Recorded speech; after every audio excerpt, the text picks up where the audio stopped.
आज के हमारे इस वीडियो का topic why umbrella is not allow in substation, मतलब कि सब स्टेशन में छाता ले जाना मना क्यों होता है। दोस्तों, अगर आप कभी किसी इलेक्ट्रिकल सब स्टेशन में विजिट के लिए गए हैं तो आपने वहाँ पे कई केसेस में देखा होगा कि आपको वहाँ पे छाता अलाउ नहीं किया जाता, आपको छाता बाहर ही रखने के लिए बोल दिया जाता है। तो आखिरकार इसके पीछे वजह क्या है, वही आज के इस वीडियो के अंदर हम जान लेंगे। तो बिना ज्यादा देरी करे आज के छोटे से वीडियो को स्टार्ट कर लेते हैं। दोस्तों, वीडियो के स्टार्टिंग में हम इसी टॉपिक से रिलेटेड एक और पॉइंट के ऊपर बात करते हैं। वह पॉइंट भी काफी ज्यादा सिंपल सा है, आप सभी ने उसे कई बार प्रैक्टिकली नोटिस भी क्या होगा कि अगर आप कभी किसी पावर लाइन के नीचे चले जाते हैं, जो हमारी हाई वोल्टेज की ट्रांसमिशन लाइन है, अगर आप इस ट्रांसमिशन लाइन के नीचे चले जाते हैं और आप यहाँ पर आके खड़े रहते हैं तो आप देखते हैं कि आपके जो हाथों के बाल है, जो हमारे यह हाथों के बाल है, यह हाथों के बाल ऑटोमेटिक खड़े हो जाते हैं। तो दोस्तों, यह जो हमारे हाथों के बाल मतलब कि जो रोंगटे हमारे खड़े हो रहे हैं, इसके पीछे क्या वजह है वह हम सबसे पहले 1 मिनट में समझ लेते हैं। और दोस्तों, इलेक्ट्रिकल इंटरव्यू के हिसाब से आपको इसका इंग्लिश में नेम या फिर टेक्निकल नेम आपको याद रखना है कि हमारे जो रोंगटे खड़े होते हैं ना ट्रांसमिशन लाइन पावर लाइन के नीचे जब आते हैं हम, तो उस समय हमारे जो रोंगटे खड़े होते हैं उसे हम गूज़बम्प इफेक्ट बोलते हैं। यहाँ पे ये जो गूज़बम्प लिखा हुआ है यह एक इंग्लिश वर्ड है जिसका हिंदी में मतलब ही यही होता है कि हमारे रोंगटे का खड़ा होना। तो अब अगर कभी आपसे इलेक्ट्रिकल इंटरव्यू में पूछा जाए कि आखिरकार ट्रांसमिशन लाइन के नीचे गूज़बम्प इफेक्ट क्यों हो रहा है, तो उस समय आप इसका सिंपल सा एक वर्ड में जवाब दे सकते हैं। तो आप बोल सकते हैं यह जो हमारे रोंगटे खड़े हो रहे हैं ये हमारे इंडक्शन इफेक्ट के कारण, इंडक्शन की वजह से हो रहे हैं। लेकिन दोस्तों, अभी के लिए हम इसे थोड़ा सा अच्छे से समझे कि आखिरकार इंडक्शन इफेक्ट कैसे हो रहा है, कैसे हमारे रोंगटे खड़े हो रहे हैं ट्रांसमिशन लाइन के नीचे।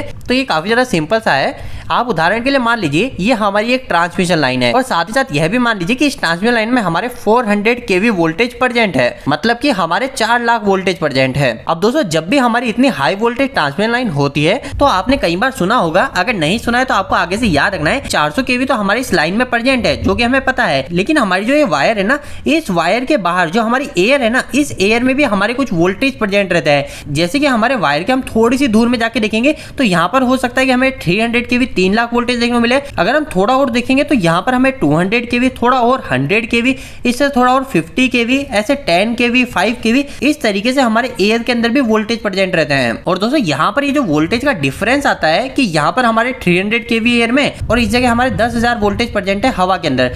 तो यहाँ पर यह जो हमारा वोल्टेज का डिफरेंस आया है ना, इसी डिफरेंस को ही हम पोटेंशियल ग्रेडियंट बोलते हैं। यह सभी चीजें आखिर क्या होती है इसे हम किसी और वीडियो में और अच्छे से बात करेंगे। लेकिन अभी केस में आपको सिर्फ इतनी सी बात ध्यान रखनी है कि हमारा जो ट्रांसमिशन लाइन होती है उस ट्रांसमिशन लाइन के आसपास हमारे वोल्टेज प्रेजेंट होते हैं और इस वोल्टेज रेंज में जो हमें डिफरेंस देखने को मिलता है, इस डिफरेंस को ही हम टेक्निकल वर्ड में पोटेंशियल ग्रेडियंट बोलते हैं। अब दोस्तों, इतनी सारी चीजें तो आपको पूरी तरीके से क्लियर हो गई, लेकिन यहाँ पर जो मुख्य चीज आती है वो आती है कि जब भी हमारा पोटेंशियल ग्रेडियंट हो रहा है तो इस केस में यह पोटेंशियल ग्रेडियंट हमारे इलेक्ट्रिकल फील्ड को क्रिएट कर देता है। मतलब कि सिंपल सी बात ये कि हमारी जो ट्रांसमिशन लाइन है, इस ट्रांसमिशन लाइन के पास की जो एयर है ना, इस एयर के अंदर हमें इलेक्ट्रिकल फील्ड देखने को मिलती है। अब दोस्तों, यह जो इलेक्ट्रिकल फील्ड पोटेंशियल ग्रेडियंट की वजह से क्रिएट हुई, इस इलेक्ट्रिकल फील्ड के अंदर अगर कोई ह्यूमन आ जाता है, जैसे मैं आ जाता हूँ, तो इस केस में क्या होगा, हमारी बॉडी इस इलेक्ट्रिकल फील्ड के बीच में आ गई। तो इसकी वजह से क्या होगा, यह इलेक्ट्रिकल फील्ड हमारी बॉडी के अंदर चार्ज इंड्यूस करेंगी और वह चार्ज जो इंड्यूस होंगे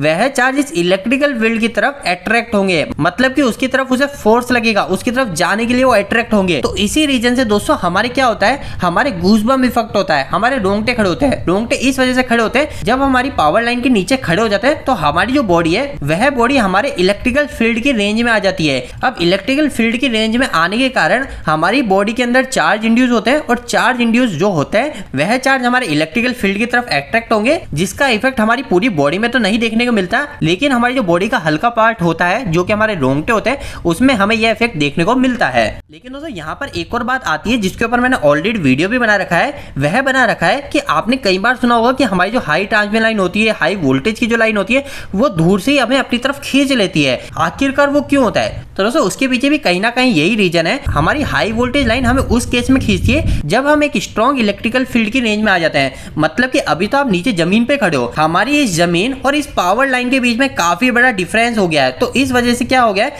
हमारी जो इलेक्ट्रिकल फील्ड बन रही है यहाँ पर, वो इलेक्ट्रिकल फील्ड काफी वीक है। लेकिन अगर आप इस ट्रांसमिशन लाइन के बिल्कुल पास में चले जाएंगे तो उस समय क्या होगा, यहाँ पर तो हमारी इलेक्ट्रिकल फील्ड काफी स्ट्रॉन्ग है। तो इस समय रोंगटे की बजाय हमारी पूरी बॉडी अट्रैक्ट होने के चांसेस बढ़ जाते हैं ट्रांसमिशन लाइन की साइड। वैसे दोस्तों इस टॉपिक के ऊपर मैंने ऑलरेडी डिटेल वीडियो बना रखा है कि आखिरकार ट्रांसमिशन लाइन हमें दूर से कैसे खींच लेती है, वह वीडियो आपको इसी वीडियो के एंड स्क्रीन में मिल जाएगा। लेकिन दोस्तों अभी के लिए हम नेक्स्ट वापस हमारे टॉपिक के ऊपर जाते हैं कि आखिरकार सब स्टेशन में अम्ब्रेला क्यों यूज नहीं करने दे रहे, अम्ब्रेला ले जाने के लिए क्यों मना कर रखा है। तो दोस्तों इसके पीछे भी वही सेम रीजन है जो कि अभी हमने गूजबम्प इफेक्ट के केस में देखा, लेकिन यहाँ पर छाते के केस में थोड़ा सा और कुछ डिफरेंस हो जाता है। वह क्या डिफरेंस हो जाता है, तो दोस्तों आप सभी ने देखा है कि हमारा जो छाता होता है, इस छाते का जो हैंडल होता है वह हैंडल हमारा मेटेलिक बॉडी का होता है, मतलब कि वह एक कंडक्टर है जिसमें करंट आसानी से फ्लो हो सकता है। इसके अलावा एक और सबसे जरूरी चीज जो छाते में आ जाती है वो आ जाती है, आप देखेंगे छाते के ऊपर एक शार्प पॉइंट होता है। हमारा जो ये छाता है, इस छाते के ऊपर यहाँ पर हमारा एक शार्प मेटेलिक पॉइंट होता है। अब दोस्तों यह जो शार्प मेटेलिक पॉइंट होता है, इस शार्प मेटल के पॉइंट में